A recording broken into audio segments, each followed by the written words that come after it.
మీ జీవితంలో ఈ 6 విషయాలను అలవాటు చేసుకోవడానికి ప్రయత్నం చేయండి. అప్పుడు మిమ్మల్ని ఎవరు కూడా తక్కువ అంచనా వేయరు, అలాగే మిమ్మల్ని ఎవరు కూడా తక్కువ చూపు చూడరు. ఎవరైనా మిమ్మల్ని ఏదైనా అనాలంటే కొన్ని వందల సార్లు ఆలోచిస్తారు. మొదటిది, సూటిగా మాట్లాడండి. పనికి వచ్చే మాటలు మాత్రమే మాట్లాడండి.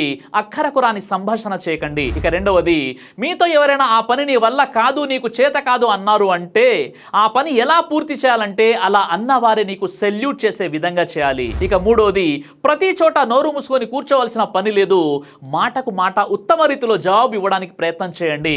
ఇక నాలుగవది, మనం ఎంత జాగ్రత్తగా ఉండాలంటే ఎంత పెద్ద వ్యక్తి అయినా నిన్ను మోసం చేయాలనుకుంటే 100 సార్లు ఆలోచించాలి. ఇక ఐదవది, నీకు నచ్చంది ఏ పనైనా నీకు నచ్చలేదు అంతే, ఎవరు అడిగినా కానీ మొహం మీదే వద్దు అని చెప్పండి. ఇక ఆరవది, నీకు నువ్వు ఎల్లప్పుడూ కూడా బిజీగా ఉన్నట్లు చూపించు. పిలువని పేరంటానికి అస్సలు వెళ్ళకు. ఎవడు విలువ ఇవ్వలేదు అని నీ విలువ అస్సలు తగ్గదు. నీ జీవితం నీకు విలువైనదే. విలువలు లేని, విలువలు ఇవ్వని మనుషులకు దూరంగా ఉంటే నీ విలువ ఏంటో అర్థమవుతుంది వారికి. ఎవరైనా లేటుగా పిలిస్తే మొహం మీదే తిరస్కరించు. అడగక ముందే ఎవరికి ఏది చెప్పకు. ఎవరైనా దేని గురించైనా అడిగితే జవాబు చెప్పడానికి తొందరపడకు. టైం తీసుకొని జవాబు ఇవ్వు.